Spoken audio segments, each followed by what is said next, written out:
All right, everyone, buckle up because today we are diving deep into a story that's way more than just a hockey game. And, if you're here, you know what I'm talking about. It's the Chantal Kreviazuk O Canada controversy. It really brings up a lot of interesting questions, doesn't it? Artistic freedom, national pride, even a little international relations. How often do you see all of that wrapped up in a hockey game? Not very often, let's put it that way. Yeah. So to those who haven't heard this story before, let me set the scene. It's 2018 Four Nations Face-Off Final in Boston Women's Hockey Tournament. You've got U.S., Canada, Finland, Sweden, and let's not forget the elephant in the room. So for pretty serious tension between the U.S. and Canada at the time. Trade disputes, President Trump making comments about Canada maybe becoming the 51st, Yeah. the drill. Oh, yeah. Things were definitely a little frosty between the two countries. And then you've got this high-stakes hockey game. The atmosphere was electric. Exactly. So Yeah. Chantal Kreviazuk, Canadian singer-songwriter, Yeah. she's pretty well known, steps up to sing the Canadian national anthem, "O Canada." Seems pretty straightforward, right? You'd think so, right? But here's where things get really interesting. Instead of singing the traditional line, "In all of us command," she changes it up to "that only U.S. command." Whoa, okay, so one word changed, but what a difference, right? Yeah. Suddenly it becomes this declaration of Canadian independence, a defiant statement right in the face of all that political tension. Exactly. It was a subtle change, but so powerful. She later said that she wanted to sing for Canada's pride, honor, sovereignty, and history.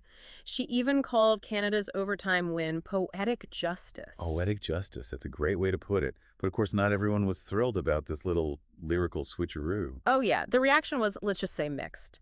Some people loved it, applauded her for being bold and making a statement, but others were outraged. Social media was a total firestorm. I bet it was. People were like, what is she doing? This is our national anthem. There were even some Canadians who said they would boot her too. And this is where we start to see how this event taps into something much deeper than just one singer's performance. Totally. I mean, think about it. National anthems are deeply personal and symbolic. They evoke a sense of belonging, shared history, national identity. It's no wonder that people get so passionate about them. Right, and this incident wasn't happening in a vacuum. At the time, there was this pattern of fans from both the U.S. and Canada booing each other's anthems at sporting events.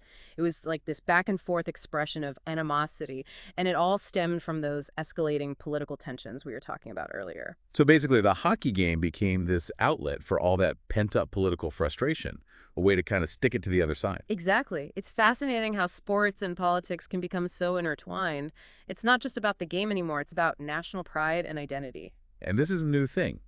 Yeah. Either think about the Olympics. Mhm. How often have they been used as a platform for political statements or even boycotts? Absolutely. Yeah. Artists and athletes have long used their platforms to make political statements or challenge the status quo. Totally. And Kreviazuk even has this philosophy. She calls it itch the scratch, meaning if something's bothering her, if something needs to be said, she's going to express it through her art, even if it ruffles some feathers. Yeah. So she saw this tension, she felt it, and she decided to address it head on through her performance.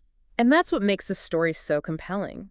It forces us to confront all these complex questions about artistic freedom, respecting tradition, the power of symbols, the meaning of national pride. Where do we draw the line? Big questions, right?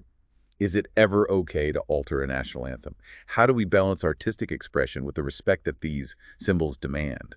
How do we navigate the intersection of sports, politics, and art? Tough questions, no easy answers, but that's the beauty of it. It makes us think critically about these issues and how they play out in our world. Exactly. So, listeners, as you reflect on this story, we want you to consider these questions for yourselves. Do you think Kreviazuk was justified in altering the anthem? What does this event tell us about our relationship with national symbols and the role of art in society? There's so much to unpack here, and this deep dive is just the beginning. Keep the conversation going.